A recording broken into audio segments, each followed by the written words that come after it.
যতনা কলঙ্কা 19 জানুয়ারি ককবরক সাল অসালনা গুগুই আং ত্রিপুরা হাস্তিনী যতর লুকুরগ্ন আনিকানি হামজাকমা থেইখা কাহাম ইয়াপারি 19 জানুয়ারি ককবরক ভাষা দিবস।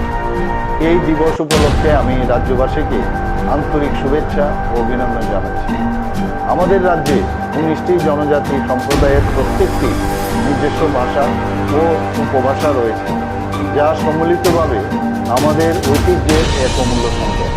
ত্রিপুরা সরকার ককবরক সহ অন্যান্য সংখ্যালঘু ভাষার সংরক্ষণ, প্রসার ও উন্নয়নের ক্ষেত্রে দৃঢ় প্রতিশ্রুতিবদ্ধ। ককবরক ভাষা 1979 সালে রাজ্য ভাষার মর্যাদা লাভ করে। এই ভাষা ত্রিপুরার জনজাতি জনগোষ্ঠীর ইতিহাস, পরিচয় ও আকাঙ্ক্ষার এক জীবন্ত প্রকাশ। বর্তমানে রাজ্য জুড়ে প্রথম শ্রেণী থেকে দ্বাদশ শ্রেণী পর্যন্ত ককবরক ভাষা শিক্ষা প্রদান করা হয়। 2025 সাল পর্যন্ত প্রাথমিক স্তরে 1296টি বিদ্যালয়ে, মাধ্যমিক স্তরে 115টি বিদ্যালয়ে এবং উচ্চ মাধ্যমিক স্তরে 65টি বিদ্যালয়ে ককবরক পাঠদান চালু রয়েছে। গত 7 বছরে ককবরক শিক্ষা প্রদানকারী শিক্ষা প্রতিষ্ঠানের সংখ্যা উল্লেখযোগ্যভাবে বৃদ্ধি পেয়েছে। এছাড়াও স্নাতক, স্নাতকোত্তর ও গবেষণা স্তরে ককবরক ভাষা অধ্যয়নের সুযোগ রয়েছে, যার মধ্যে ত্রিপুরা বিশ্ববিদ্যালয়ে একটি স্বতন্ত্র বিভাগ অন্তর্ভুক্ত।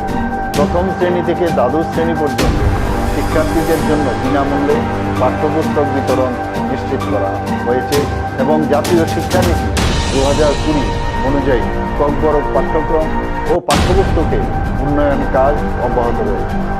এ পর্যন্ত ককবরক অন্যান্য সংখ্যালঘু ভাষা দপ্তর কর্তৃক মোট 61টি ককবরক গ্রন্থ প্রকাশিত হয়েছে।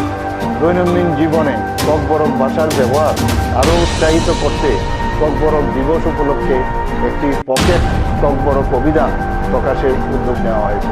ককবরক ভাষার সার্বিক উন্নয়নের লক্ষ্যে বিভিন্ন কর্মশালা, প্রশিক্ষণ কর্মসূচি ও গবেষণা কার্যক্রম নিয়মিতভাবে আয়োজন করা হয়েছে। মাইনর রিসার্চ প্রজেক্ট চালু করা, অনলাইন ও অফলাইন ককবরক ভাষা কোর্স প্রবর্তন সহ ডিজিটাল শ্রেণীকক্ষ স্থাপন, আগরতলা পৌর নিগম এলাকায় বিভিন্ন স্থানে ককবরক বাংলা, ইংরেজি ত্রিভাষিক সাইনবোর্ড স্থাপন এবং একটি বিস্তৃত ককবরক অভিধান প্রণয়নের চলমান কাজ, এইসবই আমাদের ভবিষ্যৎমুখী দৃষ্টিভঙ্গির প্রতিফলন। 48তম ককবরক দিবসের এই পবিত্র ও গৌরবময় মুহূর্তে আমি সকল ভাষাপ্রেমী, সাহিত্যিক, শিক্ষক, শিক্ষার্থী এবং জনজাতি সমাজের সকলকে আমার আন্তরিক শুভেচ্ছা ও অভিনন্দন জানাই। আসুন আমরা সবাই মিলে আমাদের ভাষাগত ঐতিহ্য সংরক্ষণ ও বিকাশের অঙ্গীকার পুনর্ব্যক্ত করি এবং আরও সমৃদ্ধ ও সুদৃঢ় করে ভবিষ্যৎ প্রজন্মের হাতে তুলে দিই।